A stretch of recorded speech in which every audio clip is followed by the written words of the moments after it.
Just before the service, I was saying hi to Harriet, and she mentioned that tonight is her favorite service to come to. And I agreed with her that of all the church services, and I know Easter, this place will have way more than the 30 of us that are spread throughout the sanctuary tonight, right? We'll be packed in, and there'll be kids in new dresses, hopped up on candy, right? And Christmas Eve is also wonderful, right? And it's people and music, it's crowds and flowers, and there's so much going on. You would think that that would be the best, right? The highest day of the year. But it's tonight.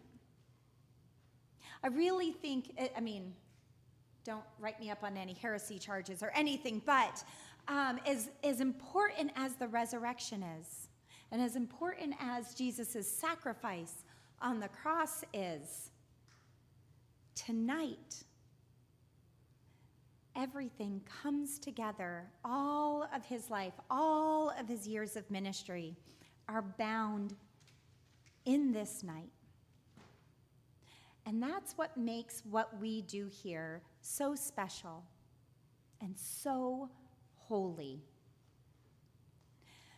And I'm so glad that you guys are here for this, because I think that it is only by being present on Holy Thursday, on Commandment Thursday, that we can truly understand the sacrifice of the cross and the joy of the resurrection.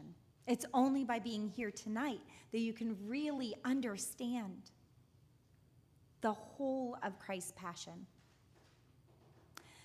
And the first time I learned that, I was a freshman in college at Boston University, and I was privileged that there was an Episcopal campus ministry there.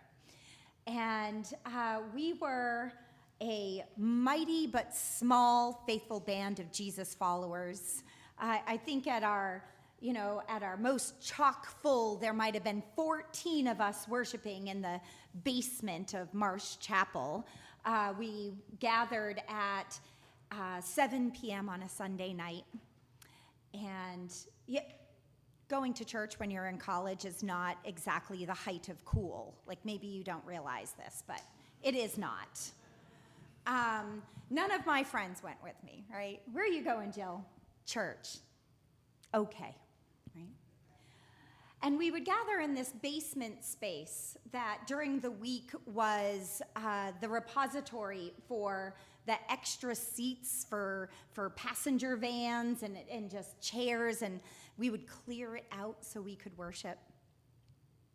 And on this Thursday evening, well, the Sunday before, Palm Sunday, which was already a pretty radical day for me. I'd never experienced anything like that. We actually took our palms and we were walking around the streets of Boston chanting all glory, laud, and honor, and people were looking at us like we were crazy. Maybe we were. And my chaplain, Jep, said, "Come back on Thursday night. We'll have a special service." And I thought, as a brand new adult, that's what adults do. You go to church at weird times of the week, right? Like a Thursday. So I showed up, and we had this lovely little service. There might have been 8 of us sitting in a circle. And after the sermon, Jep starts washing people's feet. Now, I didn't know this was a thing, right? I didn't know it was in the Gospels. And I didn't know it was something that as Christians we were supposed to do. And I thought, well, that's pretty nice. He's washing Kathy's feet. And then he moved on to the next person. And then he moved on to the third person. I was like, what is he doing? And I realized that he was going to go around this circle and wash everybody's feet. We were not in pews we could hide in. We were seated in a circle of 8. And I started to get panicked as I sat there, because It had been a while since I showered. In fact, I was panicking. I was like, have I even showered this week? And I realized I had left my dorm room at like 8 in the morning and set out a mile walk to campus in the cold. So I had nice warm socks with my fake Doc Martens. And I walked miles that day, and my feet were not clean. They were not bathed. They were probably, frankly, very sweaty in fake imitation leather, as they had been for about 12 hours that day. And I thought, how do I get up and leave? Like, he'll know.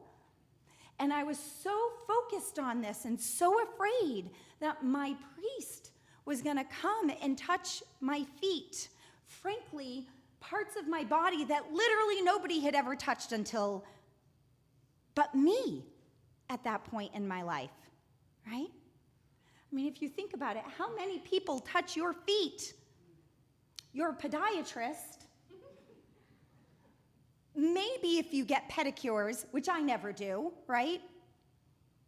That's it. Not even your spouse touches your feet, right? Nobody.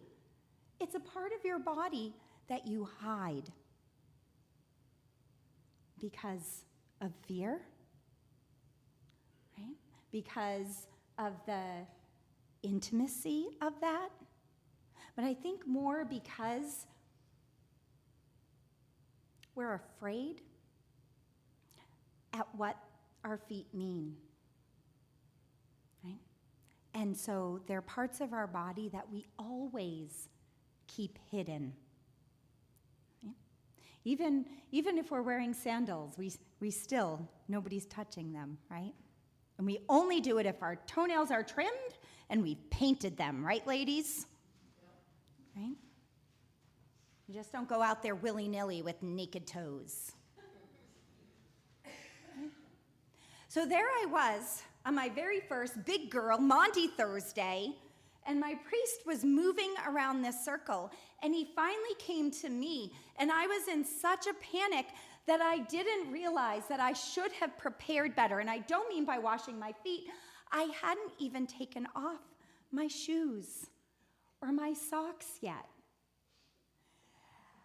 And Jep was kneeling at me and smiling, and I was doing this. Like, I don't know if I was seizing or trembling or shaking, but I was like, no, you can't do that. And that's exactly how Simon Peter felt when his Lord knelt at his feet, right? Peter might not have been the first one. Maybe Jesus had, made his way through that circle. And when Jesus was doing that, kneeling in a vulnerable position, kneeling that culture would have known as a slave, as somebody who is not considered human enough. They were the only ones who would do such a disgusting act as touching somebody's dirty feet. Remember, 200,000 people were in Jerusalem. They did not have plumbing. Your feet were way messier than any of yours are right now, hiding in your shoes, right? Jesus kneels at Simon Peter, and Simon says the same thing I was saying to my priest. No way am I letting you do this. My feet are nothing that somebody I love should see or touch, that somebody I respect should ever be close to. And so Peter says no. And Jesus tells him, not chides him, but just says, this is what you do when you have a share of my love, my ministry, my actions. This intimacy, this going into the places that we want to hide from each other, not just our feet, but the parts of ourselves that we know are disgusting, we want to hide from God and certainly from each other. We come here with much shinier outlooks than we know we are inside. Right?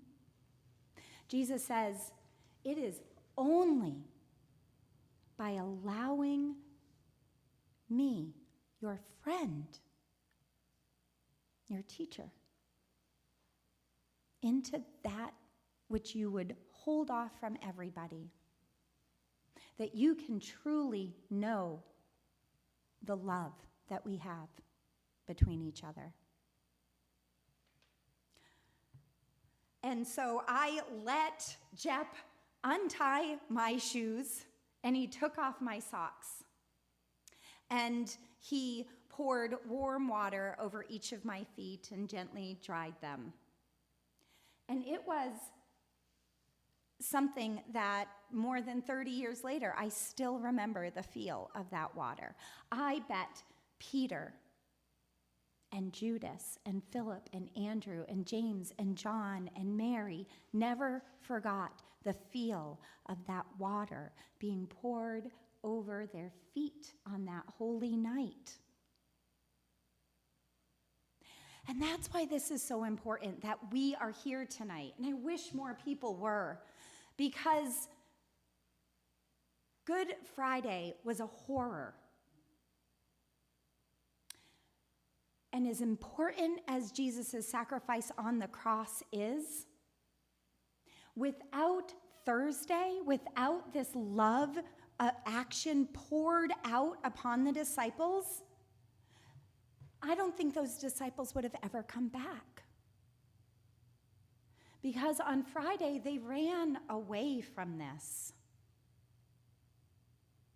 And the only reason they came back was because of the love that bound them all and the intimacy that bound them all. And that's why this night matters so much. It's not meant to be Jesus' last night on earth, and so we do this as like a cosplay reenacting sort of thing, like we're playing at this.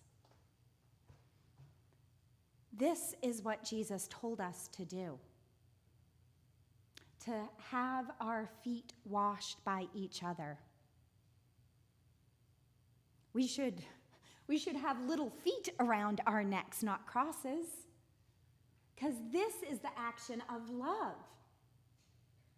This is the way that we show our love to each other.